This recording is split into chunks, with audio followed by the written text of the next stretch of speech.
ڈرنے کا حکم دیا، اور میرے رسول کریم سید عالم صلی اللہ تعالی علیہ وآلہ وسلم نے ارشاد فرمایا کہ تو رب کریم سے دنیا میں ڈر جا جس طرح ڈرنے کا حق ہے۔ جب قیامت کا دن آئے گا تو اللہ تجھے ڈرائے گا نہیں بلکہ اپنی رحمت کی چھاؤں میں جنت میں داخل کر دے گا۔ یہاں ڈر، ایک جگہ تو اللہ نے فرمایا ڈرو، اور کچھ جگہوں پہ فرمایا کہ جو میرے علم والے بندے ہیں نا، جن کو میں نے علم دیا ہے، عالم ہے، ان کے بارے میں فرمایا کہ ان کے دلوں میں میری خشیت ہے۔ انما یخشی اللہ من عبادہ العلماء، اللہ کے بندوں میں سے جو علم والے ہیں وہ اللہ کی خشیت رکھتے۔ قرآن نے ایک جگہ کہا ڈرو، خوف کا لفظ بھی استعمال کیا، وَلِمَنْ خَافَ مَقَامَ رَبِّهِ جَنَّتَانِ، خوف بھی ہے اور خشیت بھی ہے۔ ان دونوں کا معنی ایک ہی ہے، ڈرنا، خوف کا معنی بھی اور خشیت کا معنی بھی، ڈرنا۔ جب آپ علماء لغت کو پڑھیں گے، عربی ادب کو جاننے والے لوگوں کا مطالعہ کریں گے تو انہوں نے یہی لکھا ہے کہ ان دونوں کا معنی ڈرنا ہے۔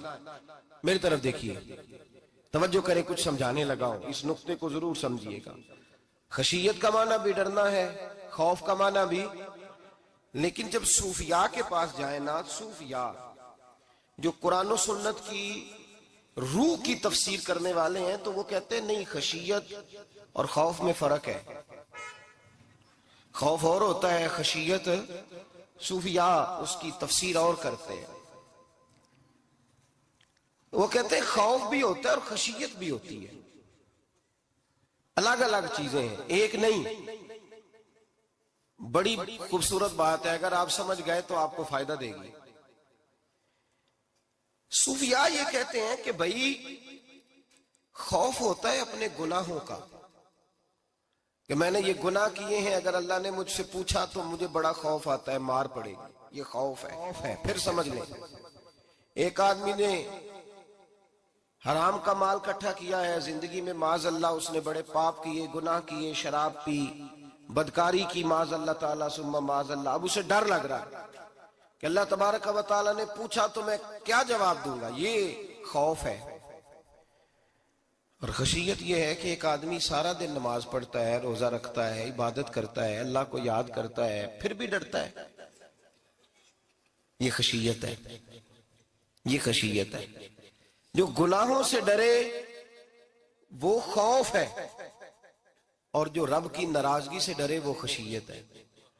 جو کہے یار میرا رب کہیں ناراض نہ ہو جائے، میرا رب کہیں مجھ سے، بڑی خوبصورت مثال دی۔ میں نے اپنے صاحب سے پوچھا کہ حضور یہ مسئلہ کیا ہے، تو فرمانے لگے ایک بادشاہ نے ایک غریب کی بیٹی اسے پسند آ گئی تھی، تو اس نے عزت کے ساتھ اس سے شادی کر لی، رشتہ بھیج کے وقار کے ساتھ۔ بیٹی کا باپ اپنی بیٹی کے مقدر پر رشک کرنے لگا کہ میری بیٹی کو بادشاہ نے پسند کیا ہے، بادشاہ کے شہزادے نے رشتہ بھیج دیا ہے۔ شہزادہ بیاہ کے لے گیا بیٹی کو، 20 کنیزائیں، نوکرانیاں اس عورت کی خدمت کرنے پہ لگی ہوئی ہیں، توجہ ہے، اس کا ہر حکم ماننے کو تیار ہے۔ لیکن وہ بی بی سویرے بھی رو پڑتی ہے اور شام کو بھی رو پڑتی ہے، روتی رہتی ہے۔ اس سے کسی نے پوچھ لیا کہ بی بی تو روتی کیوں ہے، 20 کنیزائیں ہیں، گھر میں سکون ہے، ہر شے ہے، تو روتی کیوں ہے؟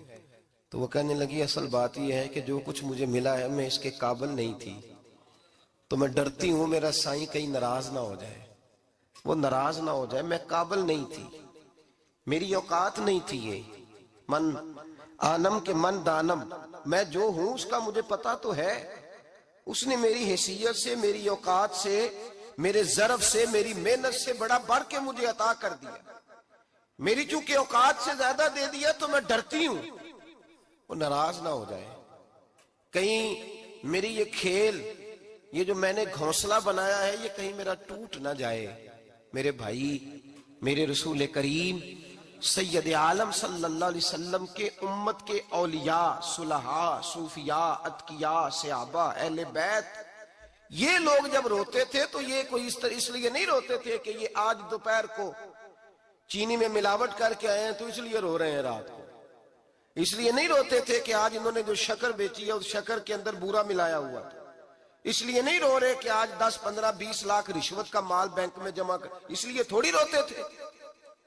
یہ تو اس لیے روتے تھے کہ اللہ تو نے بڑا کچھ عطا کیا ہے, کہیں ہم سے ناراض نہ ہو جانا. یہ تو اس کی خشیت میں رو رہے تھے. حضرت داؤد طائی رحمت اللہ تعالی علیہ, حضرت امام جعفر صادق جو نبی پاک صلی اللہ علیہ وسلم کے نواسے, جناب داؤد طائی کی ملاقات ہوئی تو امام جعفر صادق حضور کے نواسے عرض کرنے لگے, داؤد طائی یار میری بخشش کی دعا کرنا, رب مجھے معاف کر دے. تو حضرت داؤد طائی رحمت اللہ علیہ فرمان لگے, امام صاحب آپ حضور کے نواسے ہیں, میں نے دعا کرنی ہے کہ آپ نے میرے لیے کرنی ہے. تو حضرت امام جعفر صادق رو پڑے, کہنے لگے یار تو نہیں کرنی ہے, اور اسی لیے تو تجھ سے دعا کرا رہا ہوں کہ کہیں ایسا نہ ہو نانا مصطفیٰ کی بارگاہ میں جاؤں تو وہ مجھے کہیں کہ میں کس طرح کا تھا تو کس طرح کا بن کے آیا ہے. یہی تو دعا کرانی ہے کہ میرے لیے دعا کر. جو جتنا بڑا ہوتا تھا نا اتنی زیادہ خشیت ہوتی. اور گناہگار کے تو اللہ تبارک و تعالیٰ بعضوں کا سزا دیتا ہے, آنسو سلب ہو جاتے. اس کو تو اپنے گناہوں پہ رونا ہی نہیں آتا. وہ تو روتا ہے بچہ نہ ہو تب روتا ہے, وہ تو روتا ہے پیسے نہ ہو تب روتا ہے, وہ تو اس وقت روتا ہے جب اس کا مال چلا جائے. اس کو تو بعضوں کا گناہگار کو تو بعضوں کا سزا ملتی. اللہ فرماتے تو دنیا کے لیے روئے گا, میرے لیے نہیں رو سکتا. اور جو رب کریم کے بندے ہوتے ہیں انہیں اللہ کہتا ہے تو دنیا سے بے نیاز ہے, تیری آنکھ سے آنسو جب بھی ٹپکے یا میرے لیے ٹپکنا چاہیے یا محمد مصطفیٰ کے لیے ٹپکنا چاہیے. آپ اگر اس بات کو تھوڑا سا غور کے ساتھ سمجھے تو تمام اولیاء صلحات کیا یہ رو رہے ہیں, تڑپ رہے ہیں. کیا اس کی وجہ تھی؟ نمازیں کم رہ گئی تھی, روزوں میں کمی تھی, فرائض ادا نہیں کرتے تھے کہ رویا کرتے تھے. کیوں روتے تھے؟ حضرت سیدنا عمر فاروق رضی اللہ تعالیٰ عنہ کے بارے میں صحابہ کہتے ہیں جناب عمر فاروق جب نماز پڑھاتے اتنا رویا کرتے تھے کہ 7ویں صف تک ان کے رونے کی آواز جایا کرتی. 7ویں صف تک ان کے رونے کی آواز جاتی. ہم لوگ بن کے بیٹھ گئے ہیں, ہم لوگ بن کے بیٹھ گئے. ہم یہ سمجھتے نہیں کہ ہماری حیثیت کیا تھی اور رب کریم نے ہمیں نوازا کیا ہے. آپ پڑھیے کتابیں, میرے رسول پاک صلی اللہ علیہ وسلم فرماتے ہیں میرا عمر جس گلی سے گزرے شیطان رستہ بدل جاتا ہے. نبی پاک فرماتے ہیں میرا عمر جب تک دنیا میں رہے گا دوزخ کو تالا لگا رہے گا. اس صاحب عزد الغابہ نے لکھا ہے نبی پاک صلی اللہ علیہ وسلم نے حضرت جبریل امین کو بلایا, فرمایا چل میرے عمر کی شان بیان کر. تو حضرت جبریل امین علیہ السلام عرض کرنے لگے یا رسول اللہ صلی اللہ علیہ وسلم 950 سال اگر اللہ مجھے عمر دے, 950 سال رب عمر دے, اور پھر بھی میں عمر فاروق کے فضائل بیان کروں تو میں نہیں کر سکتا. عمر کی شان میں نہیں بیان کر سکتا. 950 سال بھی اگر میری عمر ہو. نبی پاک نے فرمایا پھر میرے ابو بکر کے بارے میں. عرض کی یا رسول اللہ ابو بکر کی تو بات اس سے بہت آگے کی ہے نا. وہ نبی پاک کتنی عظمت بیان کر رہے ہیں, کس قدر زیادہ رسول کریم صلی اللہ تعالی علیہ وآلہ وسلم ان کی عظمت بیان کرتے ہیں. حضرت عمر کیا کہتے ہیں, وہ لوگوں کو بتاتے پھرتے ہیں کہ تم نے دیکھا ہے نا میری کتنی عظمت ہے. وہ یہ نہیں کہتے. حضور فرماتے ہیں عمر کی بڑی شان بڑی شان بڑی شان. اور عمر کے پاس جب بھی کوئی جاتا ہے کہتے ہیں عمر آپ کا کیا مقام ہے؟ تو عمر فرماتے ہیں میں تو اونٹ چرانے والے کا بیٹا ہوں, میں تو اونٹ چرانے والے کا بیٹا ہوں, میں تو اونٹ چرایا کرتا تھا, میں تو 10 اونٹ نہیں سنبھال سکتا.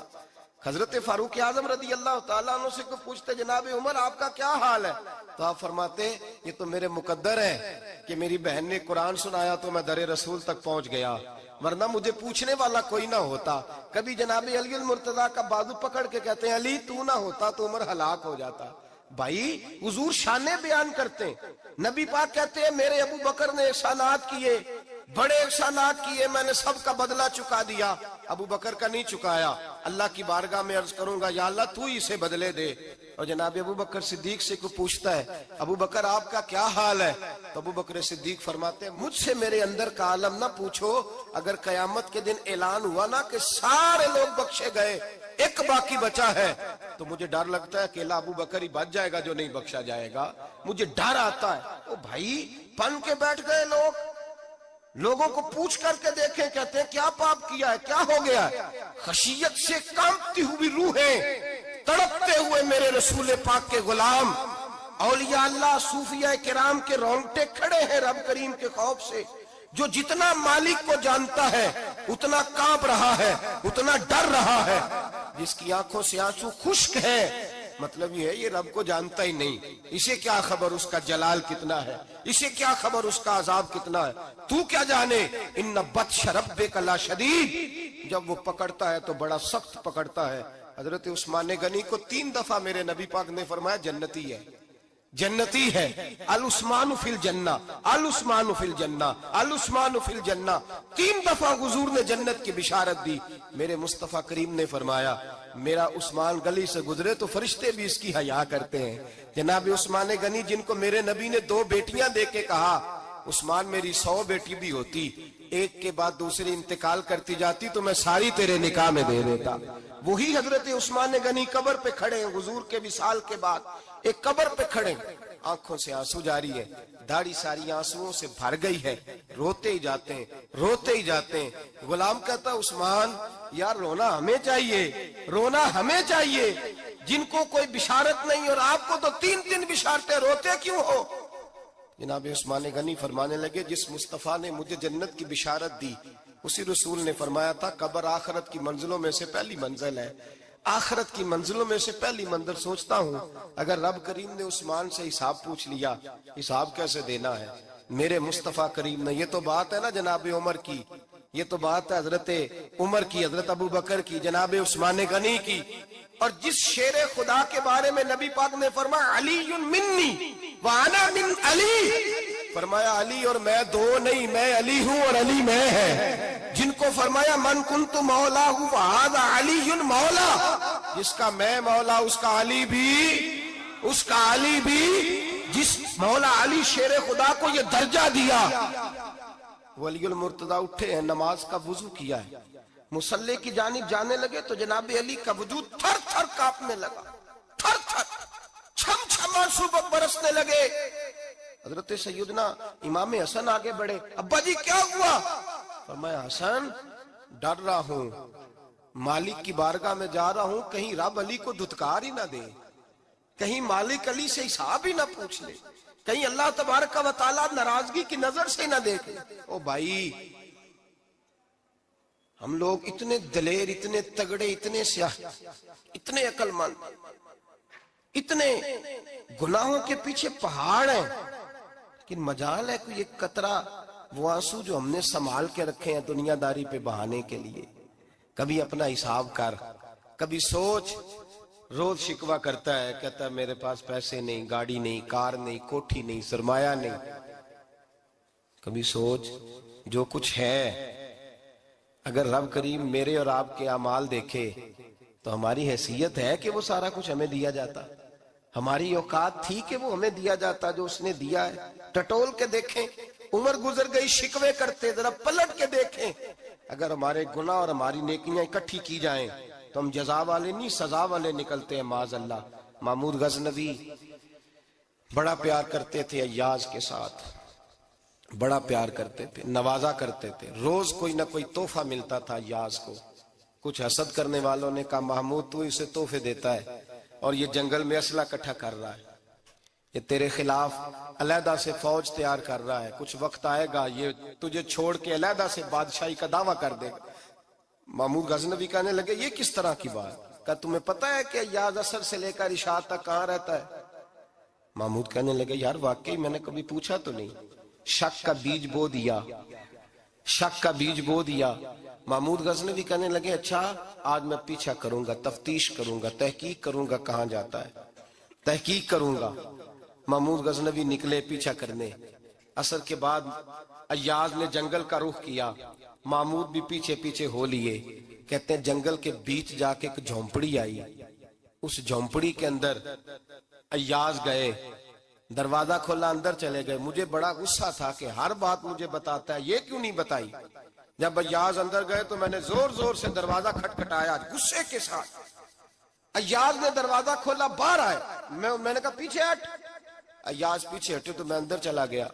محمود کہتے ہیں جب میں اندر گیا تو میں نے اس جھونپڑی میں ایک پرانا کرتا لٹکا ہوا دیکھا، ایک ٹوٹے ہوئے جوتے پڑے ہوئے دیکھے، ایک چھوٹا سا ڈنڈا دیکھا، ایک مٹکا، ایک پیالہ دیکھا۔ میں نے ساری تلاشی لی تو چند ٹوٹی پھوٹی پرانی چیزیں، میں نے کہا یار یہ کیا ہے؟ تو کہتے ہیں یاز، کہنے لگا بادشاہ ٹٹول کے دیکھ لے، یہی کچھ ہے جو تو نے دیکھا ہو۔ میں نے کہا یہ ہے کیا؟ کہتے ہیں یاز پیروں میں بیٹھ گیا، تڑپ کے رونے لگا، کہنے لگا بادشاہ یہ میری اوقات ہے، یہ میری اوقات ہے، یہ میری اوقات ہے، یہ میری اوقات ہے۔ کہا کیا مطلب؟ کہنے لگا جس دن تیرے پاس آیا تھا نا تو یہ میری کائنات تھی کل، آج تیری مہربانیوں نے مجھے یہاں تک پہنچا دیا ہے۔ میں جو تیرا غدار نہیں نہ ہوتا، میں جو تیری نافرمانی نہیں کرتا، اس لیے نہیں کرتا کہ میں ہر شام آ کے اپنی اوقات یاد کرتا ہوں، اور پھر مجھے روز رات کو میرا نفس کہتا ہے اس کا وفادار رہنا، اس کا وفادار رہنا۔ تو اس حال میں تھا جب آیا تھا، اگر یہ بگڑ گیا تو پھر تجھے اپنی اوقات کا پتہ ہے نا۔ محمود غزنوی نے سینے سے لگایا، کہنے لگے آج تک تو بچا بھی اس لیے ہے کہ تو اپنی اوقات نہیں بھولا۔ ملا رومی کہتا ہے اپنی اوقات یاد رکھ، تو کیا تھا؟ تجھے ایک رات سونے نہ دے تو اپنی ٹانگوں پہ کھڑا نہیں ہو سکتا، تیری وہ آنکھ لے جائے تو کچھ نہیں کر سکتا، وہ تجھے معذور کر دے تو کچھ نہیں کر سکتا۔ 30 سال کے اونچے 7 فٹ قد کے جوان اس نے فالج زدہ کر کے ہسپتالوں میں ڈال دیے، وہ کچھ نہ کر سکے۔ بڑے بڑے پہلوان جو کہتے تھے کہ ہم اٹھے تو دنیا اٹھتی ہے، اس نے پھینک دیے من و مٹی کے نیچے، کچھ نہ کر سکے۔ اپنی حیثیت نہ بھول۔ میرے رسول کریم سید عالم صلی اللہ علیہ وسلم نے فرمایا 2 باتوں میں لوگ دھوکے میں ہیں، دھوکے میں ہیں، دھوکے میں ہیں، دھوکے میں۔ یا رسول اللہ کون سی؟ فرمایا جو صحت مند ہے وہ دھوکے میں ہے، وہ سمجھتا ہے میں کبھی بیمار ہی نہیں ہوں گا، مجھے روز اسی طرح نیند آئے گی جس طرح اب آتی ہے، میں روز اسی طرح اٹھوں گا جیسے اب اٹھتا ہوں، میں اتنا ہی لمبا چوڑا رہوں گا جس طرح آج ہوں، میرا حسن اسی طرح قائم رہے گا جیسے آج ہے۔ تو دھوکے میں ہے، دھوکے میں۔ بڑے بڑے آئے اور بڑے بڑے مٹی کا ڈھیر ہو گئے، فنا ہو گئے، کل من علیہ فان، فنا ہو گئے، کوئی پوچھنے والا نہ رہا۔ اور میرے رسول پاک نے فرمایا جو فارغ ہیں، جن کو رب نے اپنی عبادت کے لیے فارغ کیا، اپنے دین کی نوکری کے لیے فارغ، وہ بھی دھوکے میں ہیں، وقت ضائع کر رہے ہیں، چوک اور چوراہے میں کھڑے ہیں۔ میرے بھائی جب اپنی حیثیت انسان بھولتا ہے، حیثیت بھولتا ہے پھر وہ شکوہ کرتا ہے، جب اپنی اوقات بھولتا ہے پھر شکوہ کرتا ہے، جب وہ بھول جاتا ہے کہ میں کیا تھا پھر وہ شکوہ کرتا ہے۔ حضرت سیدنا امام اعمش رحمت اللہ علیہ بازار میں کھڑے تھے تو بادشاہ کا بیٹا گزرا، اکڑ کے گزرا، آپ نے بازو پکڑ کے کھینچا، فرمایا جا کے اپنی ماں سے پوچھ اور اپنے باپ سے پوچھ تیری اوقات کیا ہے۔ اکڑ کے چلتا ہے، جا پوچھ ان سے تیری حیثیت کیا ہے۔ حضرت جناب سیدنا امام اعمش نے ڈانٹا تو واپس آیا، آگے کہنے لگا ابا وہ امام کیا کہتا تھا کہ میری اوقات کیا ہے، کیا اوقات ہے میری؟ تو باپ اور ماں دونوں گھورنے لگے، کہنے لگے بیٹے ہمارے پاس دولت بھی تھی، گھر بھی تھا، مکان بھی تھا، جائیدادیں بھی تھی، بادشاہت بھی تھی، پر ہم دنیا کے دروازوں سے بھیک مانگ مانگ کے تھک گئے تھے۔ عرش کا مالک ایک بیٹا عطا نہیں کرتا تھا، ایک بیٹی نہیں دیتا تھا، تڑپ گئے تھے، روتے تھے، سسکتے تھے۔ پھر وہی امام احمد جنہوں نے آج تجھے گلی میں کھڑا کیا ہے اس کے دروازے پہ جا کے بیٹھ گئے۔ ہم نے کہا رب ناراض ہو گیا، دعا کرو ہم سے راضی ہو جائے، چلو زیادہ نہیں ایک لال ہی ہمیں دے دے۔ کہ امام احمد دعائیں کیا کرتے تھے تو تب اللہ پاک نے تو ہمیں عطا کیا تھا۔ تیری او بھائی اپنی حیثیت کا تو تعین کر، تو بڑھ بڑھ کے باتیں کرتا ہے، تو بڑا کھل کھل کے بولتا ہے، اپنی حیثیت کا تو تعین کرنا، ذرا اندازہ تو کرنا کہ تو کون تھا، کہاں سے آیا ہے، تیری اوقات کیا ہے۔ یہاں لوگ 1 منٹ میں آگے نکل جاتے، پلٹ کے دیکھ تو صحیح۔ اور میرے بھائی جو بڑے لوگ تھے وہ تڑپا کرتے تھے۔ حضرت فضیل بن عیاض رحمت اللہ علیہ فرماتے ہیں بغداد میں بارش نہیں ہوتی تھی، قحط پڑ گیا، جانور پیاس سے مرنے لگے، جوان بچے بوڑھے نڈھال ہونے لگے۔ فرماتے ہیں میں بھی نکلا، سفیان ثوری بھی نکلے، اور بھی کئی صوفیاء میدان میں نکلے، دعائیں مانگی پر بارش نہیں ہوتی تھی۔ فرماتے ایک جھونپڑی سے ایک سفید بالوں والا اور گندمی رنگ والا ایک بوڑھا غلام نکلا جو کسی کا ملازم تھا، باہر آیا جھونپڑی سے، ہم اسے دیکھ رہے تھے وہ ہمیں دیکھ نہیں رہا تھا۔ فرماتے ہیں اس کے چہرے پر عبادت کے نشان تھے، دور سے اس کا چہرہ دیکھتے لگتا تھا کوئی رب کریم کا بندہ ہے۔ فرماتے ہم اسے اللہ کا ولی جانتے تھے، اس نے دعا مانگی کہ تو لفظ پتہ کیا ہے دعا کے؟ ہاتھ اٹھا کے کہنے لگا مولا مجھے پتا ہے یہ جو بارش نہیں نہ ہو رہی ہے میری وجہ سے نہیں ہو رہی، میرے گناہوں کی بڑی لمبی فہرست ہے، بڑی لمبی لائن ہے۔ کہنے لگا اے اللہ میری اکیلے کی وجہ سے سارے بغداد کو سزا تو نہ دے۔ رب کریم جوان بھوکے، بچے بھوکے، مائیں ترس گئیں، بچے ترس گئے، جانور پانی کے قطرے، اللہ گناہ تو میرے اکیلے کے ہیں اور ان سب کو سزا کیوں دیتا ہے؟ نہ میری سزا سب کو تو نہ دے، میری سزا صرف مجھے دے، ان کو نہ دے۔ کہتے ہیں ابھی اس کے ہاتھ اٹھے ہوئے تھے، دعا بول رہا تھا، رب کریم نے فوراً بارش عطا فرما دی۔ فرماتے ہیں کھل کے بارش برسی۔ میں نے لوگوں سے پوچھا پتہ کرو کس کا غلام ہے، کہا فلاں آدمی کا۔ حضرت فضیل بن عیاض کہتے ہیں میں شام کو گھر چلا گیا، اس کے آقا سے بات کی، خرید لیا۔ میں جب اس کو خرید کے لایا، گلی میں جا رہے تھے تو مجھے کھڑا کر کے کہنے لگا فضیل میں نکما سا آدمی ہوں، بال بھی سفید ہیں، مجھ سے تو زیادہ کام ہی نہیں ہوتا، کیوں تو نے پیسے خرچ کیے؟ میں اس قابل ہی نہیں تھا، کیوں خریدا؟ تو حضرت فضیل ابن عیاض کہتے ہیں میں نے اس کو کہا کل جو تو نے دعا مانگی تھی تو نہیں دیکھ رہا تھا، ہم دیکھ رہے تھے، تو مقبول ہے رب کریم کی بارگاہ کا، تجھے اس لیے خرید کے لایا ہوں تو مقبول ہے۔ کہتے ہیں یہ لفظ سنے تو ٹھہر گئے، وہ کہنے لگے اچھا آقا مجھے 5 منٹ کا وقت ملے گا؟ میں نے کہا ہاں ہاں ضرور ملے گا۔ کہتے ہیں انہوں نے وہیں نماز کی نیت باندھ لی، 2 رکعتیں پڑھی اور 2 رکعتیں پڑھ کے ہاتھ اٹھائے، کہنے لگے مولا تیرا اور میرا راز تھا، تو نے راز کیوں کھولا؟ اللہ مسترنا بستری کل جمیل، یا اللہ تیرے پاس پیارے پیارے پردے ہیں، ایک پردہ مجھے عطا کر دے، مجھے اپنا رکھ، مجھے لوگوں کے سامنے میرے پردے نہ کھول۔ آپ فرماتے ہیں یہ کہہ کہ وہ زمین پہ بیٹھے کلمہ شہادت پڑھا، ان کی روح پرواز کر گئی۔ میرے بھائی جو زیادہ پرہیزگار تھے، جو بڑے رب کریم کے بندے تھے، ان کے تو آنسو خشک ہی نہیں ہوتے، وہ تو تڑپا کرتے، صبح شامیں ان کی روح کے گزرتے تھے اور رب کریم کی ناراضگی سے ڈرتے تھے۔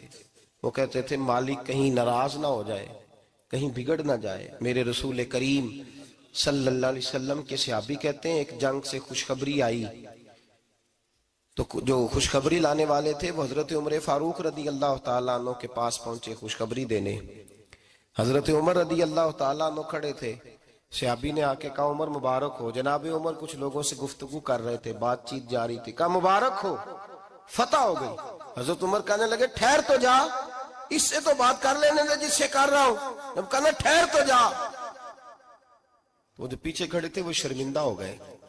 اتنی سی بات ہے نا، چودھری تو بندہ بنتا ہی تب ہے جب 5-10 کی ایک دن کے اندر بےزتی کر لے، پڑھا لکھا تو بنتا ہی تب ہے جو 10-15 کو جاہل کہہ لے، تو بڑا تو بنتا ہی تب ہے جو 5-6 کو نیچا دکھا لے۔ تو یہ ہماری ڈگریوں کا تو مزاج ہی بڑا مختلف ہے، ہم تو اعزاز والے ہوتے ہی تب ہیں جب کچھ چھوٹا ہوگا تو ہم بڑے ہوں گے نا، ہم تو چاہتے ہیں ہمیں کچھ چھوٹا ملے، کسی کو چھوٹا کر کے اس کے قد پہ سوار ہو کے بڑا ہونا چاہتے ہیں۔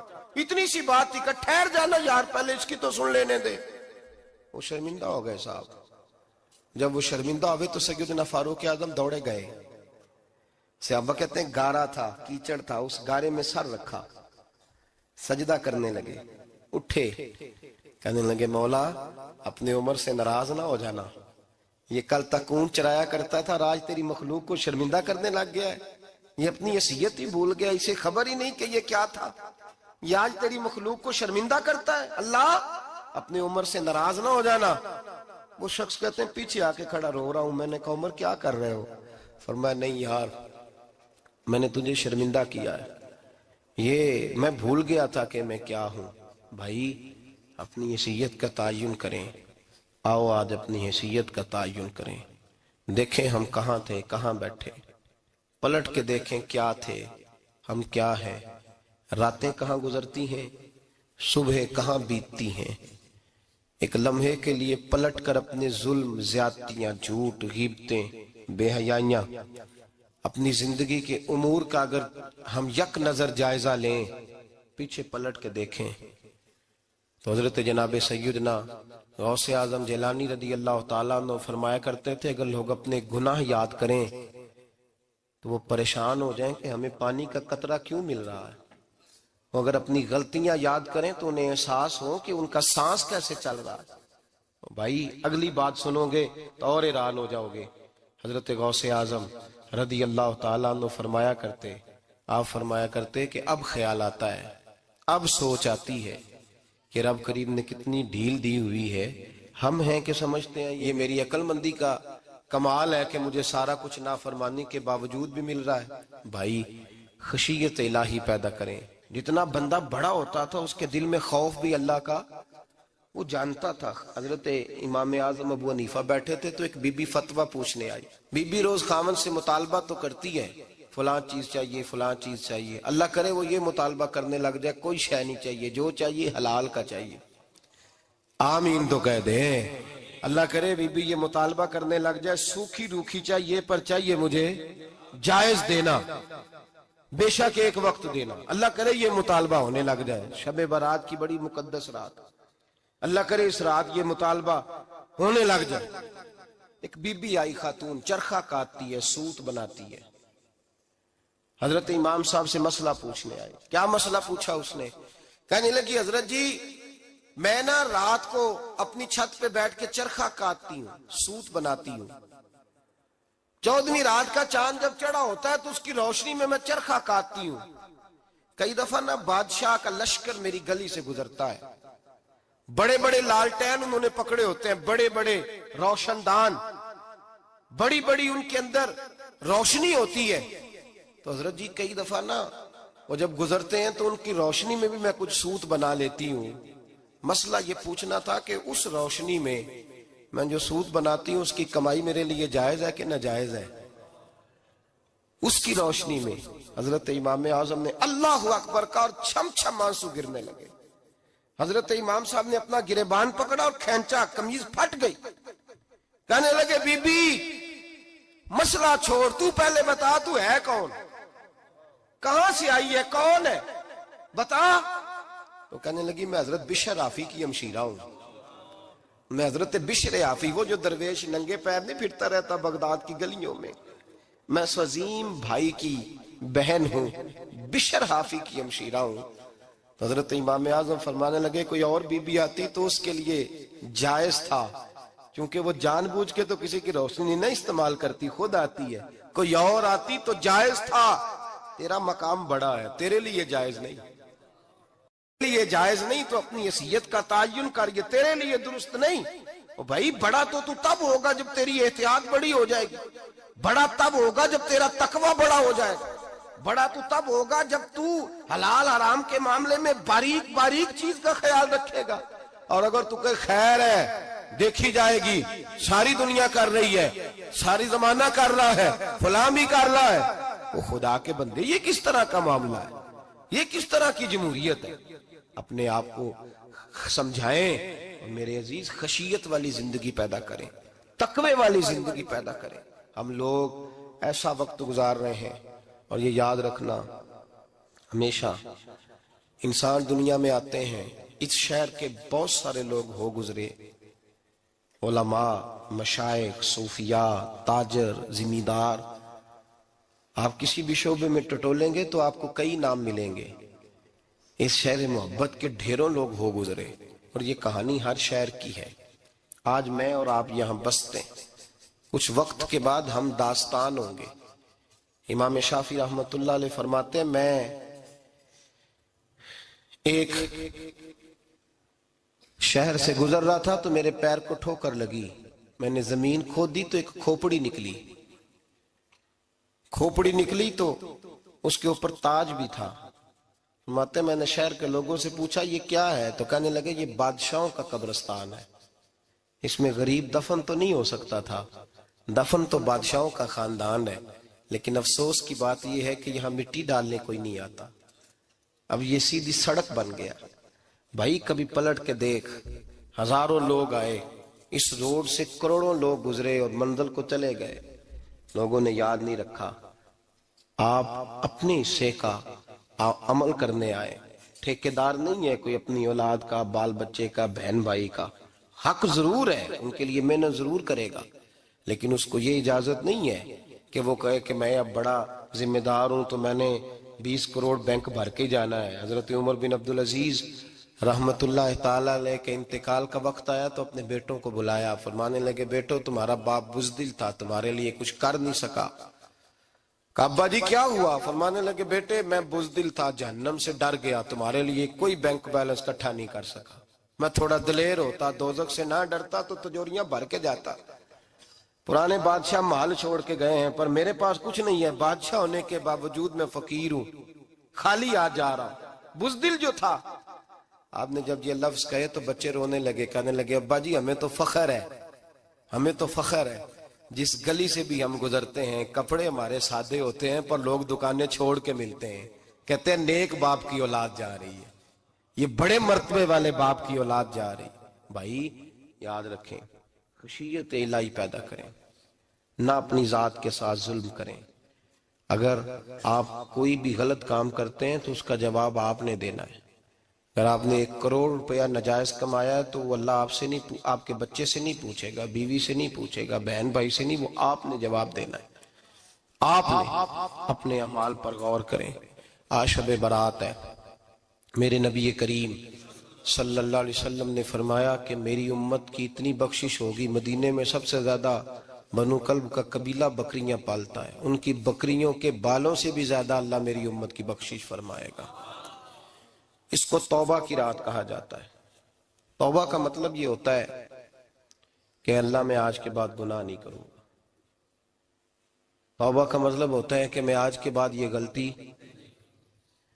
آپ کا ملازم کتنی بار غلطی کرے تو آپ رکھ لیتے ہیں؟ ایک دن میں 100 دفعہ کرے تو گنجائش ہے اس کو رکھنے کی؟ اللہ رکھ لیتا ہے، کہتا تو توبہ کر، ہے گنجائش؟ میرا خیال ہے جو 10 بار بھی کرے اس کے لیے بھی گنجائش، اس کے لیے بھی گنجائش ہے۔ استاد باپ ہوتا ہے، بچے سے غلطی ہو جائے تو کہتا تجھے ارجانہ بھرنا پڑے گا۔ بچے لگے نہیں ہوتے اسکولوں میں، جرمانے لگے ہوتے ہیں، چھٹی کا لیدہ ہے، فلاں کام کا لیدہ ہے، حالانکہ باپ ہے۔ بھائی اللہ فرماتا ہے تو توبہ کر، اور توبہ یہ ہے کہ میں آج کے بعد یہ گناہ، اس آدمی نے کل 5 نمازیں نہیں پڑھنی، اس کا آج توبہ کرنے کا کیا مطلب ہے؟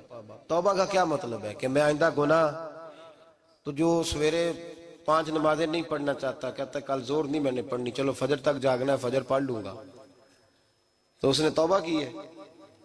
کوئی مذاق ہے؟ استغفر اللہ استغفر اللہ استغفر اللہ، معاف کر دے، کیا معاف کر دے؟ سویرے تو مسجد آئے گا۔ بھائی آپ کسی جگہ، ہم سادے لوگ ہیں، دیہاتی لوگ، یہ ہمارا دیہات کا ماحول ہے، بچے کو مارتے ہیں نا مدرسے والے کے، تو ہم کہتے ہیں دوبارہ کرے گا، تو کیا کہتے ہیں اگوں، تو جو بچہ کہے تسی تھپڑ دو مار لو میں سویرے پھر کرنا جی، تو اس کو معافی ملے گی؟ یہ کیسی معافی ہے کہ سویرے میں نماز نہیں پڑھنی زور کی لیکن یا اللہ معاف کر دے، یا اللہ، یہ جھوٹ ہے، یہ دھوکہ ہے، یہ مذاق ہے، مذاق نہیں کرے۔ اور بندہ کوئی سیانا ہو تو مذاق برداشت نہیں کرتا، اور معاذ اللہ استغفر اللہ، رب کریم کے ساتھ مذاق، یا اللہ میری توبہ، یا اللہ میری توبہ، یا اللہ مجھے معاف کر دے، یا اللہ معاف کر دے، اور سویرے جھوٹ پھر بولنا ہے اٹھتے ہی، تو یہ کیسی توبہ ہے؟ توبہ کا مطلب ہوتا ہے کہ میں توبہ کرتا ہوں آج کے بعد گناہ، تو توبہ کو سمجھے تو صحیح نا میرے بھائی، توبہ کو سمجھیں۔ تمام صحابہ، چونکہ شراب حرام نہیں تھی تو ہر آدمی پیا کرتا تھا، جب حرام ہو گئی تو پھر کسی نے منہ نہیں لگایا، توبہ ہو گئی تو پھر ہو گئی، پھر معاملہ ختم ہو گیا۔ پھر کبھی قریب حضرت مرثد بن ابی مرثد البغوی رضی اللہ تعالیٰ عنہ، حضور کے صحابی ہیں، آپ فرماتے ہیں میرے اندر ایک غلطی تھی، میرا بہت ساری خواتین کے ساتھ دوستانہ تھا، نبی پاک کی بارگاہ میں جب میں گیا اسلام کی بائعت کی تو حضور نے فرمایا تیری نظر جھکی رہنی چاہیے، خبردار کسی عورت سے تیرا، کہتے ایک نصیحت نبی پاک نے کی۔ آپ فرماتے ہیں میں نے اپنے دل کو اس طرح سمجھایا کہ عورتیں اگر میرے پاس آ کے کھڑی ہوتی تھی تو میرے اندر کا وجود کہتا تھا کہ ہو ہی نہیں سکتا میری توجہ جائے، اس لیے کہ توبہ کی ہے، اب دوبارہ ادھر توجہ جا سکتی؟ میرے بھائی توبہ کو اس کے مفہوم کے ساتھ توبہ کریں، جھوٹ نہیں بولیں، گناہ نہیں کریں۔ میرے رسول کریم صلی اللہ علیہ وسلم نے فرمایا استغفار پڑھا کرو، میں دن میں 100 مرتبہ استغفار کرتا ہوں۔ حضور کہتے ہیں میں دن میں حضور 100 دفعہ دن میں استغفار کرتے. امام حسن کے پاس ایک شخص آیا, کہا میرے پاس اولاد نہیں, فرمایا استغفار پڑھ. ایک پھر آ گیا, اس نے کہا حضور میرے پاس روزی نہیں, فرمایا استغفار پڑھ. ایک اور آیا, اس نے کہا حضور بیماری بڑی ہے گھر میں, فرمایا استغفار کر. آپ کے صاحبزادے بیٹھے تھے, کہا ابا جی جو آتا ہے آپ استغفار ہی بتاتے ہیں. آپ فرمانے لگے جب کوئی بندہ توبہ کرتا ہے تو رب راضی بڑا ہوتا ہے. تو میں نے سب کو توبہ کا وظیفہ بتایا ہے, جس کی جو بھی مجبوری ہو اگر توبہ کر لے تو اللہ تعالیٰ اسے آسانی عطا کر دیتا ہے, اللہ اس پہ نظر رحمت کر دیتا ہے. اپنے آپ کو تبدیل کریں, نماز کو اس کی حقیقت کے ساتھ پڑھا کریں, اس کی حقیقت کے ساتھ نماز کو پڑھیں. 5 وقت مسجد میں حاضری دیں, چھوڑ کے سارے کام چھوڑ کے, باقی سارا کچھ بعد میں.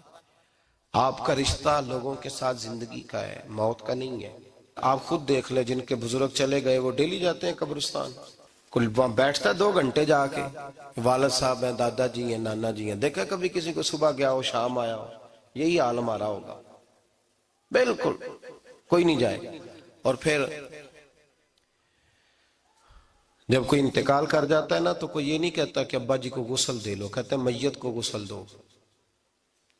ماں آنکھوں کی ٹھنڈک ہوتی ہے لیکن کہتے ہیں لاش کو اٹھاؤ, جنازے کو اٹھاؤ. آپ کے رشتے ناتے ختم ہو گئے. اگر آپ ناراض نہ ہوں تو مجھے جنازے پڑھانے کا موقع ملتا ہے. 1-2 بات عرض کرتا ہوں, اس کے بعد ذکر کرتے ہیں, انشاءاللہ دعا ہوگی. جنازوں پہ جانے کا اتفاق ہوتا ہے تو میں جنازے سے محسوس کرتا ہوں بہت ساری چیزوں کو. میں دیکھتا ہوں کہ جنازہ ہونے کے باوجود لوگ یہ سمجھتے ہیں کہ یہ ہونا تھا کام, یہ ہو گیا. اور وہاں کیفیت یہ ہوتی ہے کہ صرف یہی جنازہ ہے, اسی نے فوت ہونا تھا, ہم تو بچے ہوئے ہیں. قرآن پاک سے محبت کرنا, قرآن پاک پڑھنے والوں سے پیار کرنا, قرآن کے مدارس کو آباد کرنا, یہ بڑا مشکل ہوتا جا رہا ہے. ہم ایک مدرسہ چلاتے ہیں, ہم محسوس کرتے ہیں کہ یہ بڑا کٹھن معاملہ ہے, بڑا کٹھن. ایک تو تنقید کی نظر بھی سب سے زیادہ اداروں کی طرف ہوتی ہے, اور سب سے کم تعاون بھی اداروں کے ساتھ ہوتا ہے. مجبوری کے ساتھ ادارے وقت گزارتے ہیں. اپنا رجحان مدارس کی جانب کریں اور دین سیکھنے کی طرف رجحان کریں. قرآن مجید صحیح پڑھنا سیکھیں, قرآن مجید صحیح سمجھنا سیکھیں. اور پھر میرے بھائی, جو آیات آپ کو ضروری ہیں, نماز جنازہ ہے, وضو ہے, غسل ہے, آپ کے روزمرہ کے معاملات ہیں, وہ کسی اچھی قاری سے, اہل سنت کے کسی شخص سے ان کی درستگی کرائیں, اپنے معاملات پہ غور کریں, یہ ان کوتاہیوں سے باہر آئیں, قرآن پاک سے محبت کریں اور دینداروں کے ساتھ جڑیں. ایک گزارش آپ سے اور کرنی ہے, اس کو بھی کھلے دل کے ساتھ سنیے گا, کھلے دل کے ساتھ. یہ شب برات کی رات ہے اور میں ذمہ داری کا مظاہرہ کرتے ہوئے بات کرنا ضروری سمجھتا ہوں. آپ کسی پیر صاحب سے ملیں, کسی آستانے پہ جائیں, یہ کچھ گزارشات ہیں, بات میری ختم ہو گئی, وہ کر کے میں دعا کرنے لگا ہوں. تو شریعت اسلامیہ کا ضرور پاس اور لحاظ کریں. یہ دیکھیں جس صوفی کے پاس, درویش کے پاس, جس کو آپ پیر سمجھ رہے ہیں, اسے کوئی قرآن حدیث بھی آتا ہے, وہ کوئی سنت شریعت کا بھی پابند ہے. میری اپنی جماعت سے ہاتھ باندھ کے گزارش ہے, خدا را اب بس کر دیں. بڑی تباہی ہو گئی اور لمبی چوڑی ہو گئی, تھک گئے ہم کہہ کے. لوگ سمجھتے نہیں اس چیز کو. اعلیٰ حضرت فاضل بریلوی نے لکھا ہے, ادھر دیکھیں, اعلیٰ حضرت نے لکھا ہے کندھوں تک بال رکھنا جائز ہے, کندھوں تک, کندھوں سے نیچے رکھنا حرام ہے. کیسے اس شخص کو